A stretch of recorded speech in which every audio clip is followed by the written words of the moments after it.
Bonjour, bienvenue à cette table ronde qui est consacrée à la pollution lumineuse. Alors, quels sont les effets de cette forme de pollution qui aujourd'hui est encore trop souvent négligée?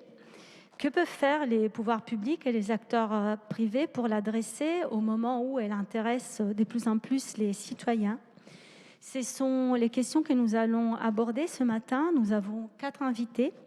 Danielle Dambach, qui est maire de la ville de Schiltigheim et qui est vice-présidente de l'Eurométropole de Strasbourg, chargée de la transition écologique et de la planification urbaine et nature.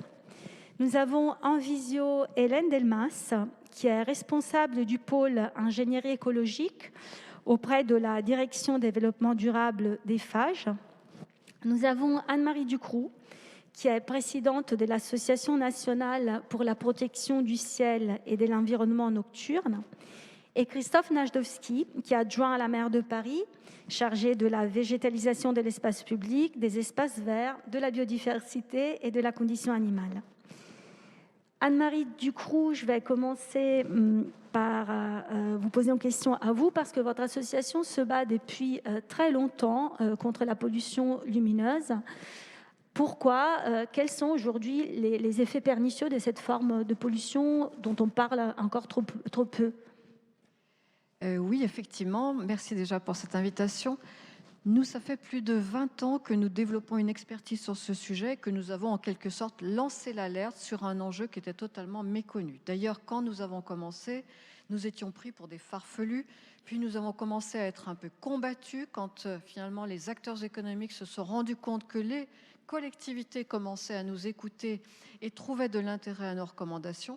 Et puis finalement, on est dans une autre phase aujourd'hui, récente, je dirais, qui est que finalement, les gens, dès lors qu'on prend un peu de temps pour expliquer les enjeux de la pollution lumineuse, trouvent que c'est finalement une question de bon sens et quasiment une évidence. Ça ne veut pas dire, bien sûr, que tout ce qui se passe est positif, loin de là, parce que finalement cet enjeu a été mis sur la table récemment. Nous l'avons mis à l'agenda public avec 4 lois et plusieurs réglementations, et nous avons choisi une approche globale des impacts de la pollution lumineuse. Donc pour répondre à votre question, ce qui nous importe, c'est de ne pas traiter cette question de manière partielle ou segmentée, parce qu'à l'épreuve du temps, à la connaissance du terrain et des enjeux du XXIe siècle, nous savons que finalement une approche segmentée conduit à des choix erronés. Si nous avons une approche qui n'est qu'énergétique, nous pouvons faire des erreurs sur l'approche biodiversité ou sur l'approche santé-environnement. Donc les impacts de la pollution lumineuse, ils sont nombreux, et c'est tout l'intérêt de cette question aussi. Ce sont bien sûr, ce que les gens comprennent assez facilement, une question de consommation énergétique et même de gaspillage énergétique. Avec ceci, bien sûr, ce sont des dépenses publiques. Or, on sait que les ressources publiques sont rares et qu'il faut les dépenser avec soin pour de véritables besoins et non pas pour des idées théoriques que l'on pourrait avoir sur l'éclairage. Ce sont des impacts sur la santé qui sont souvent très méconnus, assez diffus, donc on les prend moins en compte. Mais il y a des impacts de certains éclairages sur la vision. Il y a des impacts sur la santé parce qu'il y a des impacts sur le sommeil, quantité et qualité, ce qui atteint un certain nombre de fonctions physiologiques animées pendant le sommeil. Comme nous sommes dans un forum zéro carbone, je voulais notamment pointer qu'il y a des effets sur le climat et que malheureusement en France, il n'y a aucun bilan climatique global des installations lumineuses. Et je dis bien global, c'est-à-dire que jusqu'à maintenant, on nous répond que par un contenu carbone théorique du kilowattheure consommé, ce qui n'est absolument pas le bilan climatique global en réalité des installations lumineuses. Quand on a 11 millions de points lumineux en France que pour l'éclairage public, c'est-à-dire sans les éclairages privés, eh bien, si on faisait une analyse en cycle de vie comme on le fait dans d'autres secteurs pour d'autres produits et services, on aurait un bilan climatique d'une toute autre nature, sachant que la prescription actuelle va vers des LED, donc une technologie qui nécessite des terres rares qui sont extraits à grands frais environnementaux, qui viennent de Chine avec un transport qui a un coût carbone. Je vous passe les détails, mais vous voyez que le bilan climatique, il est cruellement manquant. Et puis des impacts sur la biodiversité qui était un des enjeux qui n'était absolument pas connu de ce type de pollution, que nous avons mis à l'agenda public et notamment fait inscrire dans la loi biodiversité, avec toute une série maintenant de textes de référence qui commencent à intégrer la pollution lumineuse. Et là, ce sont des effets sur tous les groupes d'espèces, la faune, la flore. Nous avons fait une publication à base de bibliographie scientifique qui a montré des effets sur tous les oiseaux, sur les reptiles, les amphibiens, les reptiles, les insectes. On dit que c'est la deuxième cause d'effondrement des insectes. Donc vraiment des effets divers, c'est ça qui rend complexe, mais la biodiversité c'est toujours assez complexe, mais des effets sur tous les groupes d'espèces. Et donc il serait paradoxal quelque part de vouloir agir par exemple que sur la consommation énergétique et de se tromper sur l'effet sur le vivant. Et dernier point pour faire court, mais il y a beaucoup d'aspects dans cette question, c'est ce qui la rend à la fois passionnante et complexe. Il y a des questions culturelles, parce que nous pensons qu'il est très important de pouvoir continuer à observer le ciel à l'œil nu, c'est-à-dire pas en ayant des équipements coûteux ou pas en allant à l'autre bout de la Terre, mais à côté de chez soi. Et c'est pour ça aussi que nous attachons beaucoup d'importance à avoir une action qui soit sur tout le territoire et pas seulement dans quelques zones protégées où on pourrait préserver le ciel étoilé et à côté faire un peu ce qu'on veut.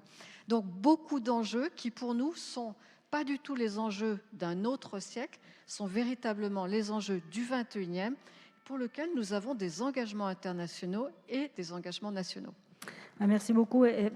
Nous allons essayer tout au long de la table ronde justement de parler de cette complexité parce que c'est justement ce qui rend ce sujet bien plus intéressant qu'on ne le pense de premier abord.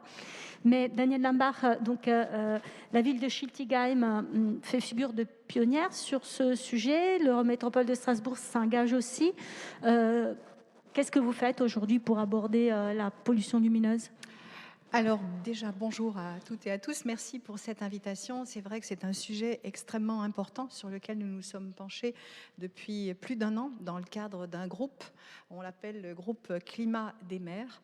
Et nous réfléchissons sur un certain nombre de sujets très concrets dans le cadre du plan climat. Donc la pollution lumineuse, nous sommes partis du principe que s'il y a sur cette terre une vie qui respecte l'alternance jour-nuit, c'est bien parce que, quelque part, cette alternance est nécessaire à notre équilibre et à l'équilibre de l'ensemble des espèces animales, végétales et aussi nécessaire à l'équilibre humain. Ça, c'est la base. Ensuite, l'Eurométropole de Strasbourg a 33 communes. Ces 33 communes avaient des approches diverses. L'idée, c'était de mutualiser nos pratiques, de les échanger, de dire voilà quelles sont les bonnes pratiques à certains endroits, les réticences à d'autres. Et la première approche, c'était d'abord de se dire c'est intéressant parce que ça fait des économies d'énergie et parce qu'il y a une volonté de rénover l'ensemble de l'éclairage des 33 communes, même si cet éclairage est d'abord d'une compétence communale, c'est de pouvoir faire disposer les petites communes notamment qui n'ont pas l'ingénierie suffisante de cette expertise de nos techniciens de l'Eurométropole, de tous nous engager vers une réduction de la pollution lumineuse. Alors, depuis quelques années déjà, certaines communes s'y étaient engagées et ont constaté que c'était des économies de nos deniers publics extrêmement intéressantes. En ce qui concerne la ville de Schiltigheim, quand je suis arrivée dans mon premier court mandat en 2018, nous nous sommes dit qu'il y avait une approche très sécuritaire.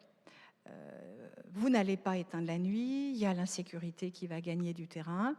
Et nous avons fait le choix d'aller vers une expérimentation. Donc, réunion publique, on expérimente dans un quartier et on regarde ce que ça donne. Il se trouve que nous avons fait plusieurs constats. D'abord, nous n'avons pas voulu éteindre la lumière totalement. Nous avons fait le choix de laisser des lampadaires en bout de rue. Mais même les lampadaires en bout de rue, nous en avons baissé l'intensité. Le fait de se raccrocher à moins de lumière, mais il y a quand même de la lumière, a participé à l'acceptabilité de cette expérimentation.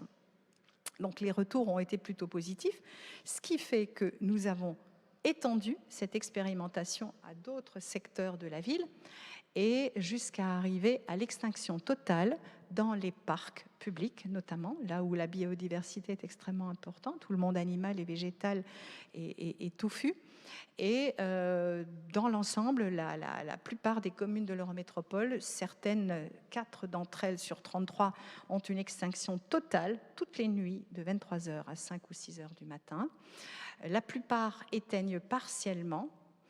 Et une des communes a fait le choix de dire « je ne veux pas éteindre, mais je baisse considérablement l'intensité lumineuse » et a baissé sa luminosité de l'éclairage public jusqu'à 80%. Alors le fait de s'équiper de LED, d'aller vers un changement de la technique, a été aussi l'occasion de dire « voilà, nous sommes vertueux pour les deniers publics, mais nous sommes vertueux également pour notre impact sur le climat et sur le respect de la vie. » Voilà, alors évidemment, quand nous avons commencé cette réflexion, puisque nous sommes dans un milieu métropolitain extrêmement, j'allais dire, impacté par la trame verte et bleue, qui est inscrite dans notre PLUI. Cette trame verte et bleue, il faut vous imaginer qu'un tiers de la ville de Strasbourg, ce sont des réserves naturelles et des forêts. On a du mal, lorsqu'on ne voit que l'urbanisation, qu'il y ait autant de réserves. Donc, à partir de là, si on respecte le vivant, cette trame verte et bleue, pour la respecter, on s'était dit, nous allons démarrer une réflexion qui va jusqu'à la trame nocturne. Donc, cette trame nocturne est en train d'être expérimentée, diagnostiquée, avec notamment des photos satellites. Et le principe, c'est de l'inscrire peut-être un jour dans le PLUI aussi, pour dire sur cette trame-là, il n'y aura plus de pollution lumineuse. Voilà un peu les différents champs d'action dans lesquels nous intervenons. Et nous avons beaucoup vraiment travaillé avec l'ANPCEN. Alors je regarde mes petites notes parce que c'est une association extrêmement précieuse qui nous accompagne par une charte volontaire qui accompagne les communes aussi sur l'explication de cette acceptabilité. Et puis, nous sommes rentrés dans le label des villes et des villages étoilés. Et puis, pour, j'allais dire, tuer un peu dans l'œuf les idées préconçues, nous nous sommes rendus compte aussi que dans certains espaces publics où il y avait des regroupements la nuit, le fait d'éteindre la lumière, ces regroupements n'avaient plus lieu. Et que bien au contraire, quand il fait nuit noire, même si on a peut-être un sentiment d'insécurité, ce n'est pas de l'insécurité qu'on génère. Et toutes les communes qui se sont engagées dans cette baisse de l'éclairage lumineux et dans un début de trame nocturne n'ont pas constaté de hausse d'incivilité. On sait aussi que les cambriolages, c'est surtout le jour qu'ils se font, moins la nuit. Et puis, concernant la circulation automobile, le fait d'avoir des rues moins éclairées fait aussi que les automobilistes sont plus prudents. Donc pour nous, c'est vertueux sur tous les points. Merci. Donc une pluralité d'effets négatifs de la pollution, mais aussi d'effets positifs sur la ville, des politiques qui visent à la réduire. Et Christophe Najdowski, pour vous, le sujet d'ailleurs est de grande actualité parce que la ville de Paris vient de renouveler son marché de l'éclairage public. Alors, comment avez-vous intégré cette question de la pollution lumineuse dans ce cahier des charges? Et puisque c'était un sujet que je voulais aborder tout à l'heure, mais Daniel Dambark l'a déjà bien expliqué, la question de l'acceptabilité. Comment travaillez-vous aussi sur ces points qui est essentiel en fait pour pouvoir aller de l'avant? Oui, bonjour à toutes et tous, et je suis très heureux aussi de pouvoir participer à cette discussion, à cette table ronde autour de la question de la pollution lumineuse. Alors, à Paris, on est particulièrement concerné parce que Paris est la capitale de la France, elle est au centre d'une grande conurbation et la question de la pollution lumineuse se pose encore avec plus d'acuité qu'ailleurs. Je pense que s'il y a un endroit en France où on voit le moins le ciel, c'est bien malheureusement à Paris. Et donc, tout l'enjeu de revoir ce ciel et cette nature, c'est un enjeu évidemment éminemment métropolitain qui concerne beaucoup des grandes villes et en particulier la capitale. Alors la question de la pollution lumineuse, ça fait déjà un certain nombre d'années qu'on en parle. Anne-Marie Ducrot disait que son association essaie de mobiliser depuis une vingtaine d'années autour de ces questions. C'est vrai qu'il y a encore quelques années, elle était considérée comme étant peut-être marginale ou pas forcément très sérieuse. Et au fur et à mesure de la prise en compte à la fois des questions autour du climat, du déclin de la biodiversité, eh bien, cette question est devenue de plus en plus sérieuse et de plus en plus au centre des préoccupations. Elle l'est donc au centre des préoccupations de la ville de Paris à travers déjà l'adoption de différents plans biodiversité. Le premier date de 2011, on en a eu un second en 2018 qui court aujourd'hui, et dans lequel donc nous nous sommes engagés à réduire cette pollution et à en réduire ses effets néfastes, aussi bien sur la question du climat que sur celle de la biodiversité. Et dans le précédent marché qui nous a mené jusqu'à récemment, nous avons déjà eu une diminution de l'ordre de 30% des flux lumineux qui sont dirigés vers le ciel et de cette perte de flux lumineux que l'on a avec l'éclairage. Nous avons un nouveau marché donc, qui a été remporté par le groupement Cielis très récemment et qui sera encore plus ambitieux puisque la question notamment des trams noires faisait partie, on va dire, des critères déterminants pour ce qui était, je dirais, de l'attribution du marché. Donc, Hélène Delmas, qui est là, pourra nous en parler très certainement plus en détail.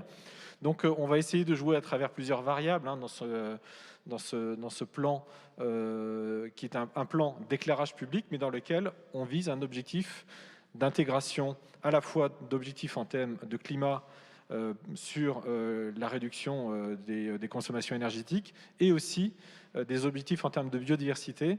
Et on va voir d'ailleurs que parfois, il va falloir trouver un arbitrage entre les deux parce que l'un va parfois malheureusement au détriment de l'autre. Et donc, il faut qu'on trouve, je dirais, le bon équilibre et le bon curseur entre ces deux impératifs.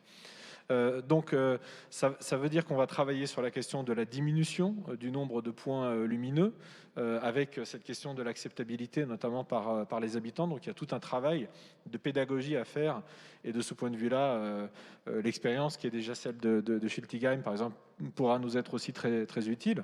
Et toutes les expériences qu'ont mené des villes en France donc, sont, je dirais, à partager.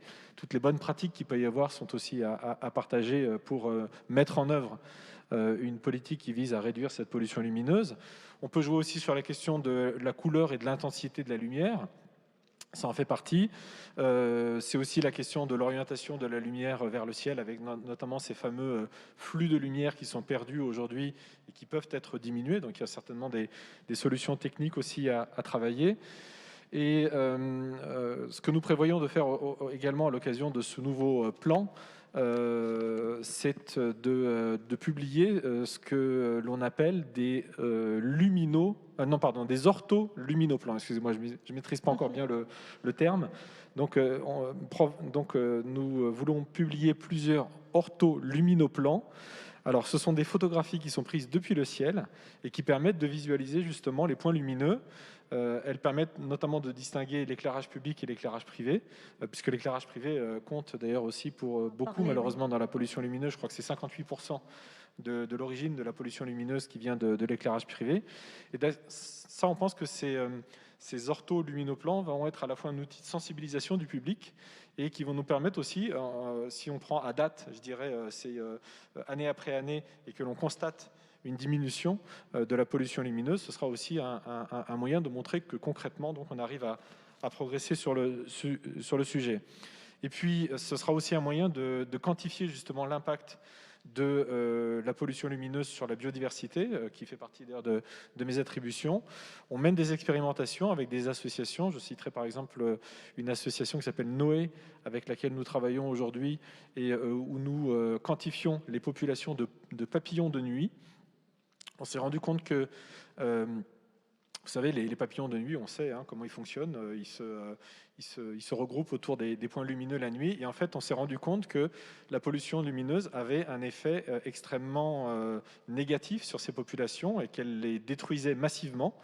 Or, les papillons de nuit, on ne le sait peut-être pas suffisamment, ont un rôle dans la biodiversité puisqu'ils sont pollinisateurs comme leurs congénères de jour, si je peux dire. Et donc, la perte de ces populations d'insectes, c'est une perte en termes de biodiversité. Donc on est en train de mener cette expérimentation de quantification de la pollution lumineuse et des populations d'insectes. Et donc on aura, à l'issue de cette expérience et de cette étude, des chiffrages qui nous permettront de voir comment la pollution lumineuse agit sur ces populations qui sont bio-indicatrices en quelque sorte. Pour pas être trop long, je dirais que on a aussi donc un travail stratégique sur la question des trames noires, comme l'évoquait Daniel Dambach. D'ailleurs, ce que l'on vise, c'est de faire en sorte que ces trames soient notamment renforcées sur les grands éléments naturels que sont les deux bois parisiens, la Seine, les canaux également, mais aussi par exemple les liaisons entre les grands parcs parisiens ou encore la petite ceinture ferroviaire qui est un espace délaissé, donc un espace de biodiversité naturelle. Et donc c'est ainsi que l'on va pouvoir, je dirais, constituer aussi et renforcer cette trame noire, avec tout un travail aussi, effectivement, pour y revenir, de pédagogie à faire, pour bien faire comprendre que trame noire ne veut pas dire insécurité, qu'on est bien sur l'idée d'avoir des trames nocturnes qui permettent de respecter le vivant qui est présent.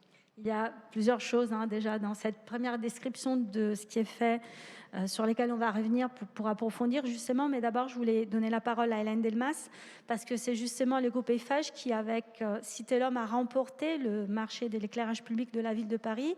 Et je voulais comprendre de votre point de vue comment vous travaillez, pas vous avez travaillé, mais vous continuez de travailler pour intégrer la question de la pollution lumineuse à vos solutions, puisqu'il s'agit quelque part d'un nouveau défi, en fait.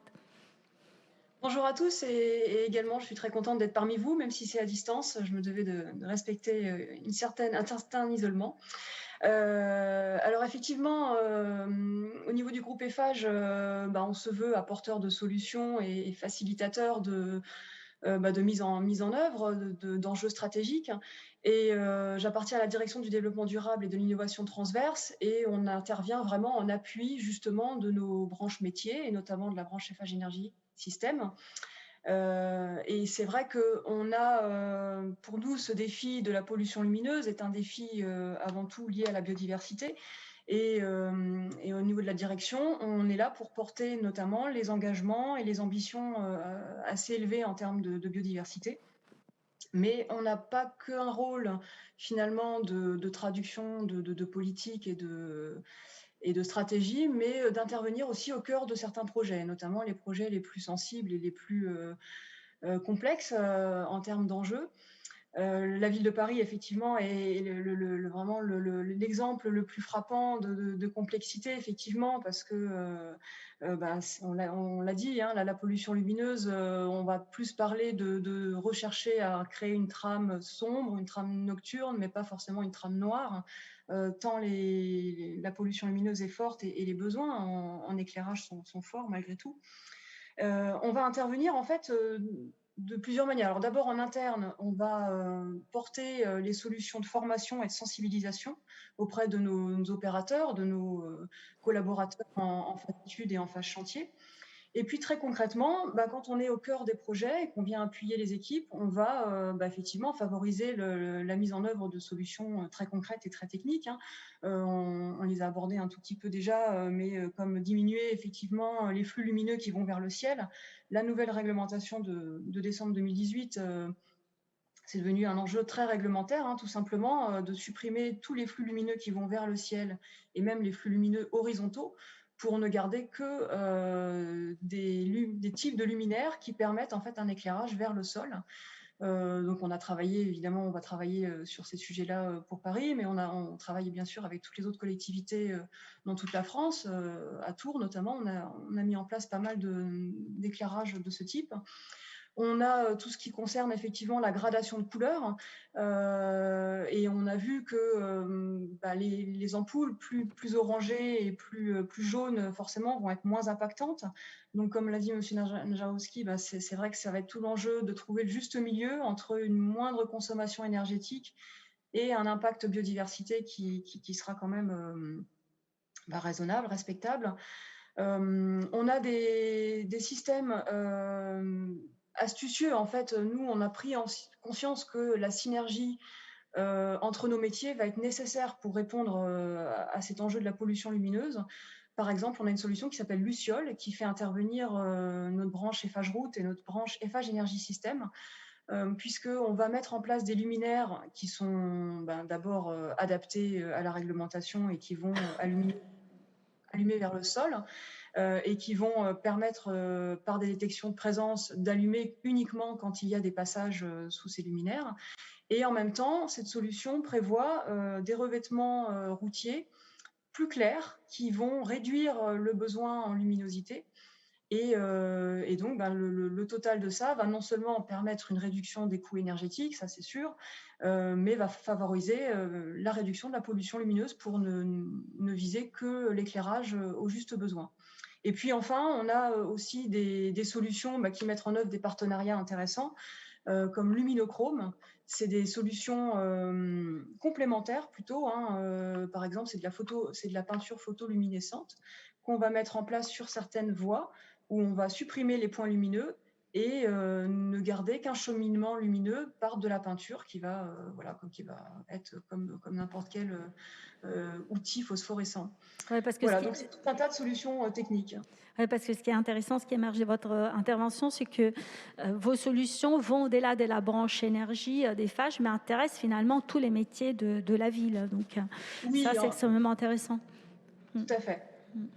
Et moi, je veux ouvrir quand même un peu les débats sur la question que vous avez évoquée, c'est-à-dire ce conflit apparent ou réel qu'il y a souvent entre politique de décarbonation de la ville et lutte contre la pollution lumineuse. C'est en gros la traduction du conflit qu'on constate dans beaucoup d'autres domaines entre lutte contre les changements climatiques et préservation de la biodiversité. Il y a quand même des conciliations possibles, mais je voulais qu'on comprenne bien comment cette question se pose pour la pollution lumineuse autour des LED, autour de... Donc, je ne sais pas qui va intervenir d'abord sur ce point.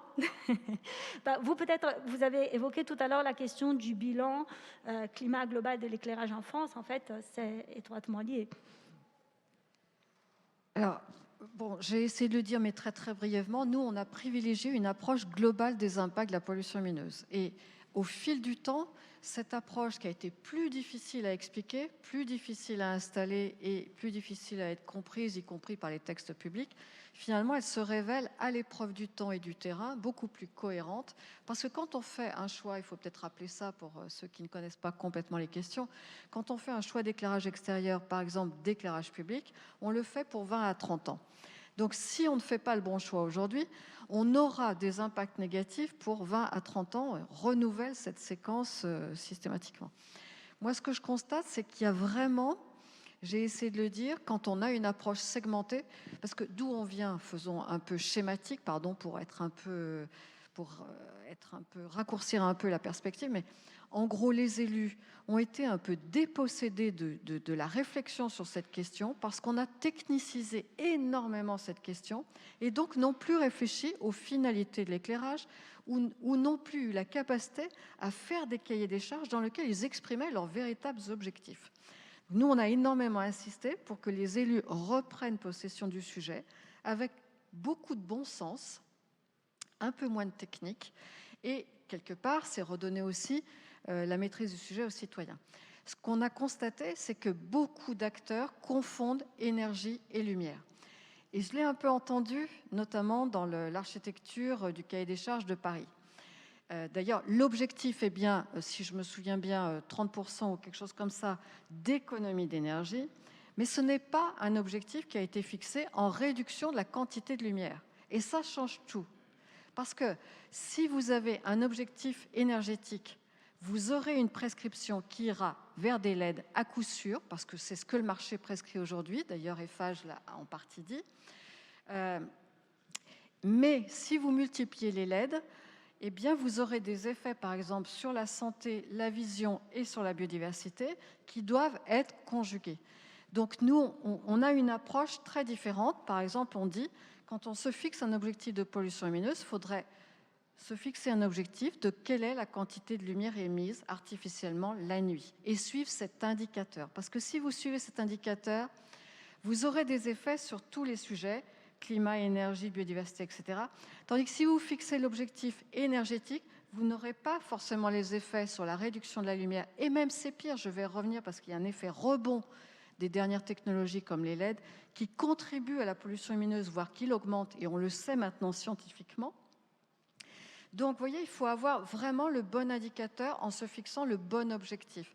Il y en a un qui permet de toucher à tous les impacts et d'autres qui ne permettent pas de toucher à tous les impacts, voire qui peuvent devenir contradictoires. Donc, ce n'est pas du tout négligeable. Et les photos satellites aujourd'hui ont aussi beaucoup de... Malheureusement, tout le monde utilise les photos satellites et pense avoir le bon outil. Nous nous sommes assez réservés sur ces questions parce que d'abord, ça ne rend pas compte.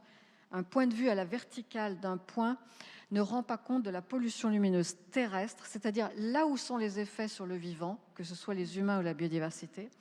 Par exemple, on ne prend pas en compte les effets du masquage du relief, et c'est très important pour la pollution lumineuse. Si vous êtes derrière les Alpes, ce n'est pas la même chose que si vous êtes face à une source lumineuse, par exemple.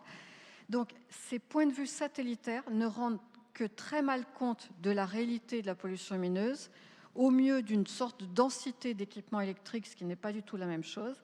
Et d'autre part, la capacité des satellites à capter la partie bleue de la lumière, qui est donc renforcée par cette prescription massive par les LED, n'est pas perçue par les satellites. Donc en gros, ce que vous disent les satellites, ce n'est pas exactement la bonne chose.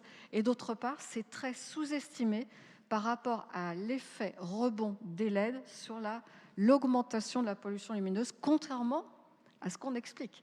Parce que de bonne foi, nous rencontrons énormément d'élus qui sont convaincus qu'en agissant par la technologie et la rénovation de matériel et en achetant des LED, ils ont l'alpha et l'oméga de la solution écologique. Nous, on est beaucoup plus nuancés. On pense qu'il faut plus diversifier. Et je dirais, pour rebondir sur ce qu'a dit Madame Dambach, qui m'a beaucoup intéressée, je devrais partir avec elle souvent dans les conférences parce qu'elle a dit à peu près tout ce qu'on dit, c'est formidable. Mais si vous êtes attentif, elle a parlé non pas que de matériel et de technique, elle a d'abord parlé d'extinction. Et qu'est-ce que c'est qu'une extinction? C'est l'usage, c'est agir par l'usage, avant d'agir par le matériel et la technique. Parce que quand on parle d'usage, on discute avec les habitants, on réfléchit soi-même à ce qu'on peut faire, pas faire, quels sont les besoins avérés.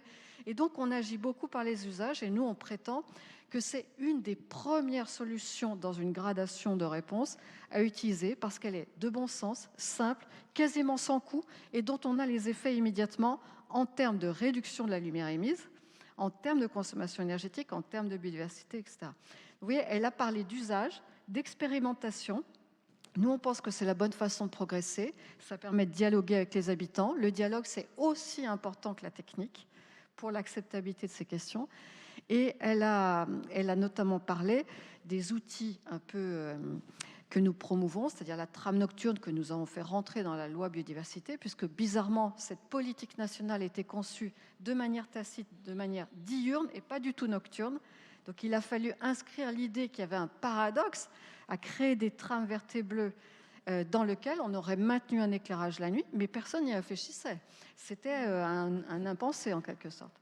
Donc vous voyez, les trames nocturnes, le label Ville et Village étoilés, les outils d'engagement volontaire sont aussi des éléments qui permettent, en tout cas de notre point de vue, d'essayer d'avoir cette approche globale qui évite simplement de faire des erreurs. Et Christophe Najewski, vous, qu'est-ce que ça vous inspire? Parce que c'est vous-même qui avez expliqué quand même à quel point, pour une ville comme Paris, voilà, il y a un enjeu de conciliation entre ces deux politiques quand même, parce que la décarbonation, c'est quand même aussi une politique importante pour une ville comme Paris. Donc. Oui, bien sûr.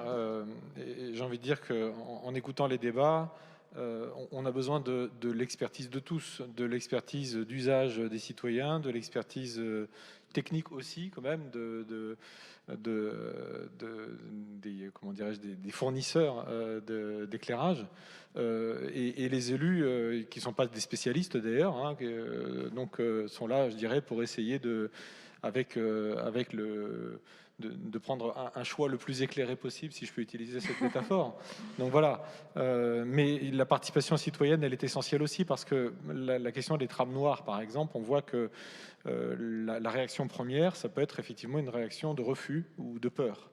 Et donc, il est évident que sans la participation citoyenne, on ne peut pas arriver à un objectif. Et donc, la technique, en tant que telle, ne répondra pas à elle seule à la question de la diminution de la pollution lumineuse. Donc, j'évoquais tout à l'heure aussi la question de la réduction du nombre de points lumineux. On ne pourra l'obtenir que parce qu'il y aura un accord des citoyens. Alors, on sait que la question de la connaissance, on va dire, de la pollution lumineuse, elle progresse dans la population. Mais ensuite, entre la théorie et la pratique, il y a besoin, quand on passe donc à des phases opérationnelles, c'est là où on a justement besoin de pouvoir partager les bonnes pratiques. Et donc de ce point de vue-là, l'expérience de la ville de Schiltigheim et celle qui est de Daniel Dambach sera aussi très utile, par exemple pour d'autres collectivités, de manière à voir comment on s'y prend.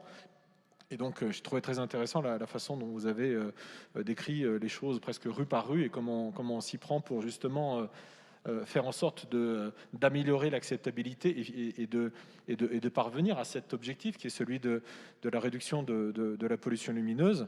Donc voilà, il y a tout un travail à mener. Bien sûr, il y a des zones qui sont plus simples que d'autres. Quand on réduit l'éclairage ou qu'on le supprime même dans les parcs et jardins, c'est quand même plus facile, même si là encore, il y a des réactions parfois négatives. Je le vois d'ailleurs, puisque c'est ce que nous faisons actuellement dans nos propres parcs et jardins, où on va passer d'un régime dit éclairage public à un régime jardin où on va éteindre la lumière. On a des réactions parfois de certains maires d'arrondissement qui nous disent que ça va être plutôt propice justement à des rassemblements. Or, l'expérience prouve plutôt le contraire à Schiltigheim. Donc voilà, il y a toute une question de représentation aussi très certainement à modifier dans la population générale et aussi chez certains élus pour pouvoir arriver à faire partager ces objectifs et puis aussi faire comprendre que la réduction de la pollution lumineuse, ça va être à la fois bon pour le climat mais aussi pour la biodiversité.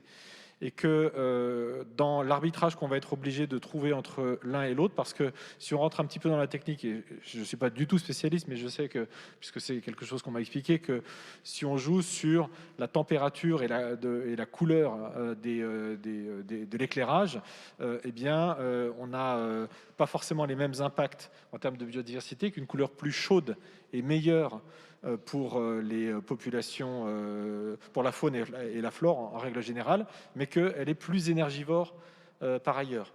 Donc là, il y a très certainement donc, un curseur à essayer de placer au bon endroit pour être à la fois dans un objectif climatique et aussi dans un objectif de préservation de la biodiversité.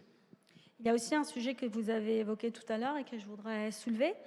Jusqu'à maintenant, on a parlé d'éclairage public, mais justement, les acteurs privés, ils ont une grande responsabilité aussi, notamment les vitrines de commerce. À Paris, on voit des immeubles de bureaux complètement allumés pendant toute la nuit. Qu'est-ce qu'on peut faire pour résoudre aussi ce volet du problème ? Déjà, à Paris, comment abordez-vous ce sujet ? À Strasbourg également ? Je crois qu'il y a une réglementation qui s'applique normalement, donc voilà, il suffit, enfin, j'allais dire, il faut l'appliquer. Paris s'est récemment doté d'une police municipale et donc ça fera partie aussi, je dirais, des missions de la police municipale que de veiller aussi au respect de cette réglementation. Je crois qu'il y a d'ailleurs une attente des citoyens de ce point de vue-là. Et tout à l'heure, on a parlé d'images, de l'utilisation des images. Vous dites que bon, voilà, parfois elles peuvent biaiser le discours, mais il me semble qu'à Strasbourg, vous les utilisez aussi pour justement convaincre les acteurs privés à s'engager davantage. J'ai trouvé ça très intéressant. Oui, alors l'image satellite, effectivement, est un outil, comme tout outil et toute technique est au service du politique. Alors, quand on a une certaine connaissance des outils techniques, on sait mieux aussi comment les utiliser finalement au service de la baisse de l'intensité lumineuse pour aller jusqu'à l'extinction. Mais on a d'autres façons de faire. Il y a aussi, par exemple, de diriger la lumière vers le sol plutôt que d'éclairer tout n'importe comment. Il y a la question de la couleur, bien sûr. Il y a la question aussi du spectre.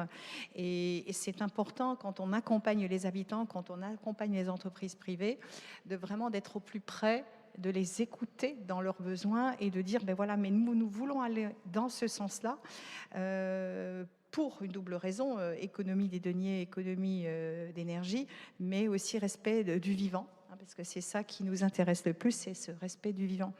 Alors, l'image satellite, c'est un outil comme un autre qui doit être au service du territoire. Alors, au niveau de l'Eurométropole de Strasbourg, on a identifié 3 gros secteur très très éclairé. Il y a d'abord l'aéroport de Strasbourg-Ensheim qui est vraiment un gros point dans le ciel, hein, c'est ce que nous disent des images satellites. Il y a le port autonome, hein, de la ville de Strasbourg, même si nous n'avons pas de mer, mais nous avons quand même des cours d'eau et il y a une très grosse activité sur ce port autonome. Et puis il y a tout le transport avec la compagnie des transports strasbourgeois, la fameuse CTS. Et on s'est dit, bon, on va essayer d'agir auprès déjà de notre bras armé transport qui est la CTS et de négocier avec la CTS déjà un changement de pratique dans l'éclairage. Par exemple, on a des lignes de bus à haut niveau de service qui sont éclairées, mais comme si on était à Versailles. Enfin, c'est de nuit comme de jour. C'est incroyable. Déjà de se dire que le bus ou le tram, lorsqu'il roule, il n'y a pas forcément besoin d'être éclairé. Éclairons plutôt peut-être, tournons le lampadaire vers la piste cyclable qui est juste à côté. Voilà.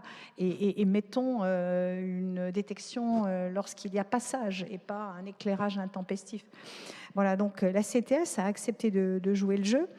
Notre façon de faire, c'est plutôt d'aller vers de la pédagogie, vers du dialogue, et de ne pas dire vous êtes bon, vous êtes mauvais. Voilà, on pense que ça ne marche pas. Mais l'ANPCEN et M. Lazou nous ont accompagnés là-dessus. Et en ce qui concerne tout ce qui est enseigne, les commerces, c'est ça qui pollue énormément et qui gaspille énormément d'énergie. Nous sommes allés vers une extinction aussi en charge, en lien avec la police municipale, d'aller vers les commerçants, de faire de la pédagogie, de dire éteignez donc vos lumières la nuit entre minuit et 5 heures du matin. Il n'y a personne qui va faire du lèche-vitrine. Voilà, soyons raisonnables, responsables. Et ça marche plutôt bien.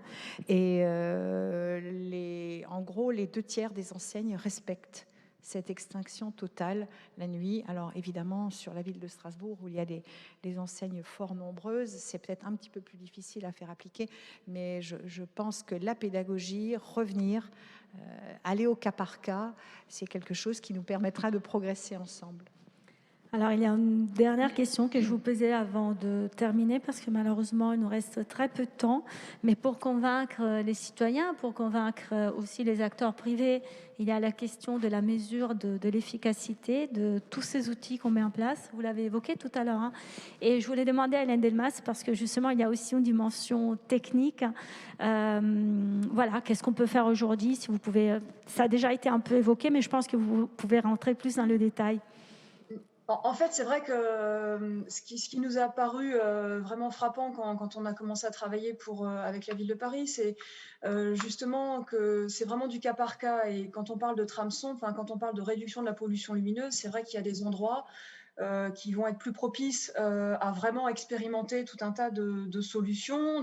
On peut coupler plusieurs solutions ensemble pour justement ne pas non plus forcément tout éteindre partout, et ce qui effectivement serait peut-être la solution la plus simple et la plus efficace, mais pas forcément la plus efficace pour la population.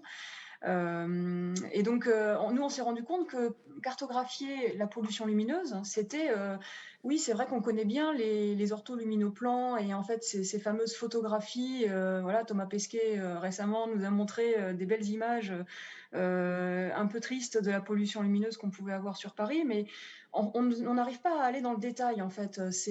On voit des halos lumineux et quand il s'agit de dire, bon, bah oui, mais concrètement, quelle rue, quel quartier, si on voulait vraiment faire revenir le vivant dans la ville et donc quelle est la trame sombre à respecter exactement, c'est compliqué. Et donc nous, on s'est rendu compte en nous associant avec des spécialistes, hein, comme Dark Skylab sur la cartographie de la pollution lumineuse, on s'est rendu compte qu'effectivement, on pouvait associer plusieurs sources de données, donc la photographie aérienne nocturne, mais aussi intégrer dans un logiciel les sources de pollution, les sources lumineuses, leur puissance, leurs caractéristiques en termes de luminaire, d'orientation.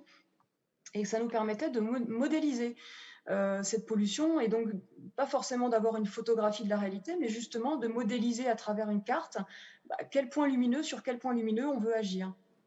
Et en fait, c'est assez intéressant, et on se rend compte que cette cartographie va permettre ensuite de mesurer éventuellement les actions qu'on va mener, les modifications de luminaire, les modifications de température, de couleur. Et je rejoins effectivement ce qui a déjà été dit, mais c'est vrai que tout dépend du contexte social aussi dans lequel on va se situer. Est-ce que vraiment on est sur des secteurs, des territoires où la biodiversité est un enjeu majeur, où on va faire revenir la biodiversité, et dans ce cas-là, on va s'associer avec des écologues qui vont venir faire des inventaires et qui vont venir faire des points zéro avant et après pour évaluer justement l'efficacité de ces mesures. Est-ce qu'on est plutôt dans des interactions liées à la sécurité, et donc la sécurité des piétons, où là, on va observer en effet les sentiments d'insécurité, les sentiments au contraire de bien-être et de cadre de vie qui s'améliorent. Il y a les enjeux de sécurité routière, bien sûr, qui sont à prendre en compte. Donc tous ces enjeux-là vont effectivement faire qu'on va adapter les mesures et l'observation qu'on va avoir, et l'analyse. Écoutez, Donc, merci. Merci beaucoup. Merci. J'avoue que c'est un sujet dont on parle tellement peu qu'on aurait envie vraiment de continuer pendant très longtemps. Il y aura encore beaucoup de choses à approfondir. Mais malheureusement, nous avions 3/4 d'heure. Ils viennent tout juste de s'expirer. Donc, je vous remercie. Je pense que l'intérêt ce matin, ça a été aussi de se rendre compte à quel point aujourd'hui la pollution lumineuse devient quand même un chantier incontournable pour les villes, alors que jusqu'à présent, il était plutôt oublié. Donc, je pense qu'il y aura quand même de plus en plus d'avancées, et je m'engage à suivre les sujets pour la tribune et à écrire là-dessus. Je vous rappelle que le Paris Zéro Carbone continue aussi cet après-midi. Il y a beaucoup de tables rondes. Donc, si vous êtes sur place, restez. Si vous êtes connectés, revenez. Et je vous souhaite un bon déjeuner. Merci.